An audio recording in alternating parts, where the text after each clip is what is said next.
What's up, y'all? And thanks for stopping by the Surge T channel. I am Surge T, and tonight I'll be talking about NXT UK, and these are my rundown and thoughts on the show. Show for August 19th, 2021. Another banger episode of NXT UK. I never get enough of this program. I never get enough of this brand.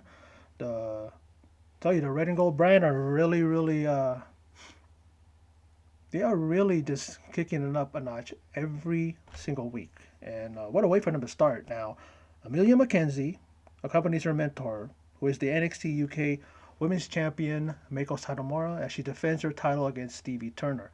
And what a way to kick off NXT UK. This match was very physical. Meiko Satomura said that she was going to teach Sophie Turner respect. I think Sophie Turner may have gotten a little bit of respect now for Meiko. But knowing her, how cocky she is, how arrogant she is, I think she's not okay with what happened and the results of this match. She may want to try to get herself in line for another title shot because in the end, Meiko Satomura taps her out with the STF. Meiko Satomura is tough. I think she has a jaw that is like she definitely don't have a glass jaw. She definitely has a jaw made of steel. I remember that match she had with Kaylee Ray, and she was taking some stiff shots to her jaw, and she looked like she was rocked, but she didn't stay out of it and seemed stay phased. She was definitely back into it.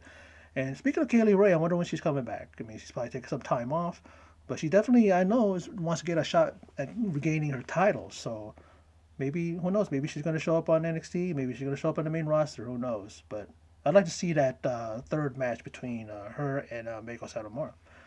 Now, Oliver Carter and Kenny Williams, they want to be the next Heritage Cup champions. But newsflash, guys, you have to win the Heritage Cup number one contender tournament first. And you guys got quite a ways to go before you're even in line with a title shot against Tyler Bate, the current Heritage Cup champion. Now, Rampage Brown and Kofi Kingston? No, Joe Coffey are looking to tap the other out or even knock them out. And they're going to look to end the argument next week because both of them are 1-1. They each have a win. And the question is who will come out on top next week when they face off. Now, Saxon Huxley, the rather unhinged NXT UK superstar, he faced Eddie Dennis, who came out momentarily with Symbiosis allies T-Bone and Primate. They go back to the backstage there, and he takes on Saxon Huxley. And this guy was a guy that I thought maybe enhancement talent, someone to get people over. I mean, Eddie Dennis is a rising star in NXT UK. He's got Symbiosis. He really knows how to get under your skin as a heel, and he's one of the best heels that they have, on their brand. But Saxon Huxley, he gets the win. But then after that, he unfortunately gets a beating from T-Bone and Primate. T-Bone and Primate are told to get away from him by Eddie Dennis. Then Eddie Dennis hits him with the seventh bridge, which is his version of the Razor Ramon Razor's Edge, and he takes out Huxley, and this may be a start of a rivalry. But they did talk about how Eddie Dennis and Symbiosis are not through with Mustache Mountain. So we'll see what happens in the near future. Now, like I say, Nigel McGuinness and his infatuation with Pretty Deadly is borderline obsessive. You know, it's just there's something about him and how he talks about those two guys. It's something that just makes you just think like, what's going on there? But then we see that we all know that there's an upcoming no disqualification match that awaits Ginny and Aoife Valkyrie, and Joseph Connor is going to be in the cage. Aoife says, "What will you do when anything goes and you don't have Joseph Connors by your side?" And then Ginny returns. She basically, what do we call that word? She answers and says, "What you think locking Joseph in a cage is gonna what? What's it gonna do? Will it work in your favor? All that's done is give him a front row seat so he can watch exactly what I'm going to do with you or do to you. Valkyrie says, you will finally find out if you really have what it takes. Jenny then retorts, you, you're a weak girl in a woman's world, and I'm going to pluck you feather by feather by feather, and I'm going to destroy you. And this takes place next week. This is the culmination of their number of weeks now. They've been going back and forth, and I'm looking forward to this match. And I guess yes, I'm pulling for Aoife because she's my favorite, but I like Jenny too. I think she's really a great heel. She really, really is a great opponent for the baby faces, and she really knows how to really get to them and really to get, like I was saying with Eddie Dennis, knows how to get under their skin. And Jenny thinks that she's all that, and she thinks that not only in her looks, not only in her fashion sense, but also in her wrestling ability. So we'll see what happens next week when that match takes place. Now, Isla Dawn is the resident Wicked Witch of NXT UK, and she looks to trap her opponent, Dani Luna, in a spell, like she's looking to do to her what she did to Amelia number of weeks back, even though she did lose to Amelia, but she got something from her. Now, Daniel Luna, she ends up losing some hair. It looked like Isla Dawn was looking, just constantly pulling at her hair. And then she got a piece of her hair. You could even see a little bit missing from her scalp. You know, I'm just thinking, did she actually rip it out, or did they kind of cut it thin so that Isla Dawn could end up during the match rip it out so that for the effect and everything like that. But Dani Luna, she gets the victory by dumping Dawn, Isla Dawn on the mat to the mat. She just picks her up. She was sitting on the top turnbuckle. She just picks her up on her shoulders, and she does that move where she just slams her to the mat. And 1, 2, 3. Now, with Isla Dawn, I think that it doesn't matter if she wins. I guess that's the most important thing to Isla. Is so she got that, and probably next week we're going to see her put it in a, like she did. I believe it was Amelia Clark that she did that with. She had something from Amelia Clark. Well, I think it was a bracelet or something, or a necklace. And then with her hair, so she's going to cast some spell or something. I think they're building up Isla Dawn, and then she's going to be a monster, like scary kind of, healed for the women's division. Like, you're going to see her stop smiling, and she's going to be really vicious. And she's going to be like one of the, a scary sight to see, if you will. Like, she's going to emerge as a true, like, Wiccan evil character. I can only hope that'll happen, because I don't know why they're making her lose, but we see the end result. She gets something from her opponents, and that's kind of an interesting kind of way to present her. So we'll see.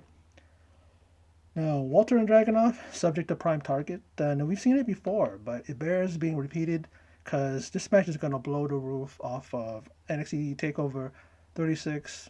It's going to blow the roof, literally, probably, of the CWC. And be prepared, folks, because this will be the match that will define the future of TakeOver from this point forward. It's going to elevate the I call it, everybody that performs. They're gonna look at that and say, "Man, I gotta, you know, be better than that. I gotta top that." Especially the ones that night. If their match is going to be in the middle, let's say, whoever's after them is going to say, "Oh shoot." Now, if they're the main event, which I don't think they will be, it would be. It probably would behoove these guys, the bookers and the people that are producing the show, to kind of put them last, because it would actually be a great. But I think they're going to reserve that for Adam Cole and Kyle O'Reilly. But I'm telling you, it's going to be a phenomenal match. It's going to be one of those matches where it's like, I believe it's going to definitely top the first one. That's going to be a tough task. That's going to be a tall order, but I don't think that it couldn't be done. So we'll see. Now, the NXT Tag Team Championships. Mustache Mountain takes on the Tag Champs Pretty Deadly. And Pretty Deadly comes out with some silly looking stashes on her face. Now, perhaps to get a psychological advantage. I didn't understand at first. And then you see, what do you call it? Trent Seven go like this and look at Tyler Bate, and I'm thinking, okay, they're trying to, like I said, they're trying to probably get that psychological advantage, try to get in their heads, And I gotta tell you, man, speaking of those horrid matches, horrid mustaches, As the match goes on, and one of my favorite, if not favorite, moments, Tyler Bate pushes Howley up against the ropes, and he looks to roll him up, you know. But then the tag is made by Stokers. But as he steps in, Bate leg trips him, and well, he headbutts his partner in the nether regions. And I'm like, ouch! I'm sure all of us men felt that, and I know I did. I'm like, ooh, my God, And this sets up both men to have their mustaches unceremoniously ripped off by Tyler Bate and Trent Seven. And then as the match continues to go on, we see how tough Stoker and Howley are. Um, you see Lewis Howley kick out of the Tyler Driver in '97, and that's a holy shit moment. For him, it's just like holy crap. Like how the hell did he do that? Because it's like one of his moves. I mean, I don't know. I've not seen anybody kick out of it. Maybe someone did, but I didn't see the match. But that's pretty damn good. And these guys are pretty much continuing to show you that they're not just pretty boys.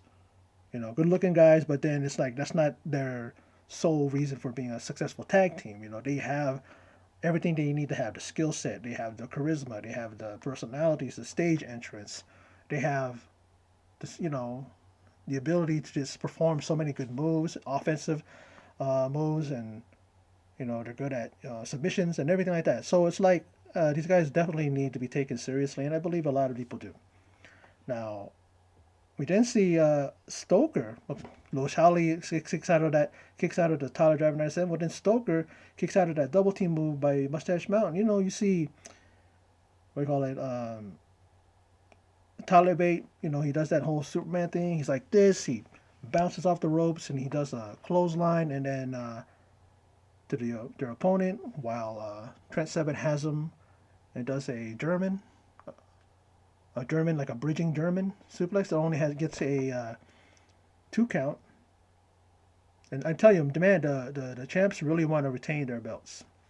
And then Howley, some clever thinking on this part, he throws in Seven's towel to make it look like Trent.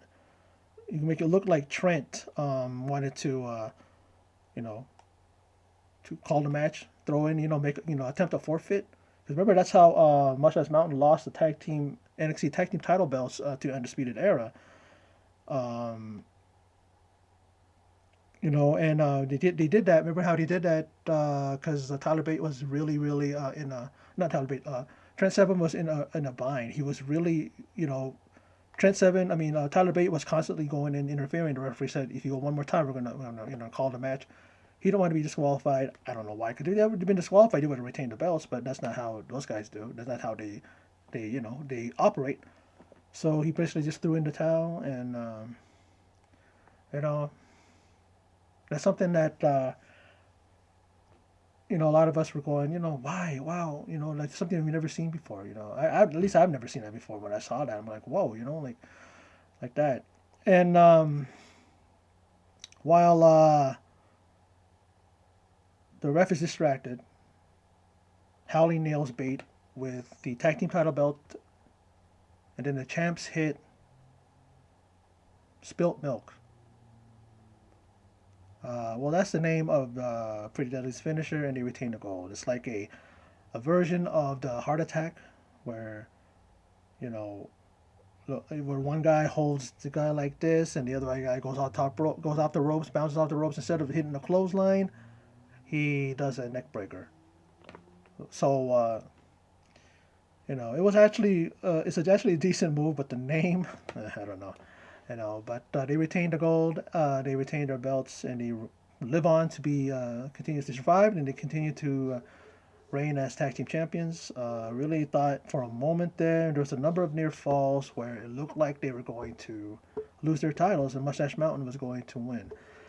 I honestly got to tell you that Mustache Mountain, Tyler Bate, Trent Seven, they should be headed next to the main roster. I know, guys. I know that they might get buried there. I don't know why I say might, but it might happen, but then it might not. It's always like a roll of the dice. They just have to impress Vince McMahon. They just have to impress the higher ups in the main roster, and then they will be, treated decently over there. But maybe from here they go to NXT, and stuff like that. Maybe Tyler Bate. I mean, to me, I think maybe they should go to NXT because I want Tyler Bate to go after the singles gold. Maybe go after the tag team title belts again. Have Trent Seven go after the North American title. I mean, I like to see him with some singles gold. He's only been known for someone who's held the NXT title, and he was hoping to get a first title in NXT UK, but it didn't happen tonight. Then what a great match. I'm thinking about what can I add to my videos, and I was just thinking, how about I add what was the highlight of this program? I believe it was I definitely feel it was the women's championship match between Satomura and Turner.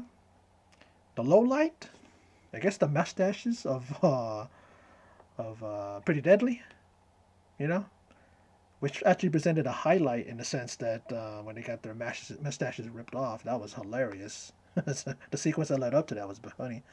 How about a fun fact? Oh, that Edge is a fan of NXT UK and also a fan of Pretty Deadly. I'm pretty sure people know that because it was mentioned before. But for those of you who don't know, yeah, that's a fun fact right there that Edge actually is a fan of Pretty Deadly and the NXT UK brand and the show.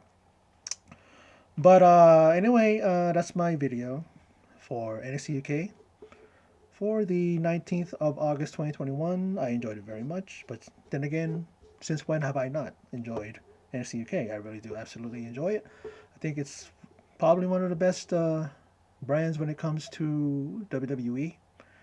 It's short, concise, to the point, 1 hour, and you could put in so many good segments and so many good matches in that branch. Maybe like 4 matches, but it works. I love that.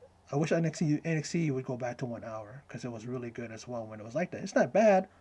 They maintained the ability to have a good match and have a good show at 2 hours. So I just hope they never do that with NXT UK. Keep it at an hour because that's concise and it really, really does make everything move smoothly.